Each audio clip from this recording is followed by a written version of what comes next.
From the mid-'80s, we've been in people's homes. We've been in over 1,000 homes in Wisconsin, studying how different kinds of computer tools might help people better take care of themselves. But what we learned over and over again is tools that are built for business environments don't fit in bedrooms. And so we wanted to find a way where we could better study how to build the right devices. As healthcare moves into the home, we've got to have devices there to support people. We use virtual reality. We use images created by coordinated computers and projectors that display enough realism to a person that they feel as if they're elsewhere. Immersing yourself into a virtual reality space allows you to feel as if you're anywhere in the world or in outer space or in something you've never seen before. We have ways to display this here at the Living Environments Laboratory. The first is a virtual reality cave. So a cave is basically a six-sided room, 4 walls, ceiling and floor. You enter the room through the wall. As the wall closes, the projectors come on, and the images create a sense of you being in the desert, on the beach, in the mountains, in outer space, or in someone's bedroom. We need to be able to help designers and clinicians, computer scientists understand very intimate spaces in the home. And they need to understand cramped spaces, and they need to understand how much storage space there might be, or how individuals leave stuff laying on the kitchen counter. LiDAR is a laser-emitting scanner, does a 360-degree scan of any space, in our case, interior spaces. We can then process those images and display them in the cave.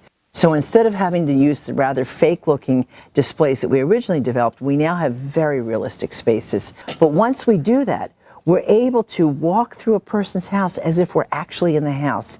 As we move healthcare into the home, we are moving into a brand new space. Healthcare is often delivered in offices or clinics, and we understand that space. But when someone goes into their house, they put their medicine bottles someplace, they put their dressings or materials they need to take care of a wound in some other place, and we don't quite know, how do they remember to take their medicine? Where do they find a space of privacy to do some kind of personal care activity?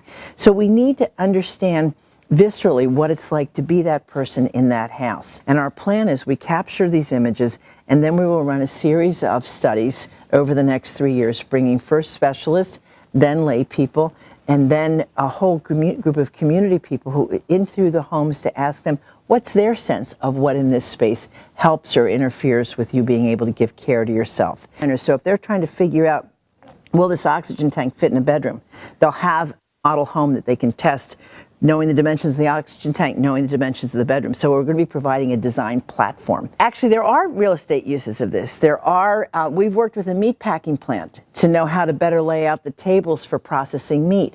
We've worked with construction firms to allow buyers or builders to walk through a space before they make a building commitment. So how could this be used in real estate? Having bought and sold houses myself at times, I can imagine it would help a person understand if a kitchen is really big enough to do the kind of turning around that they're used to doing, or if the distance between the bed and the bathroom is really too far for their mother. But we're experimenting with new ways to capture, and we're experimenting with new ways to display. So we think we're just at the very beginning of this idea.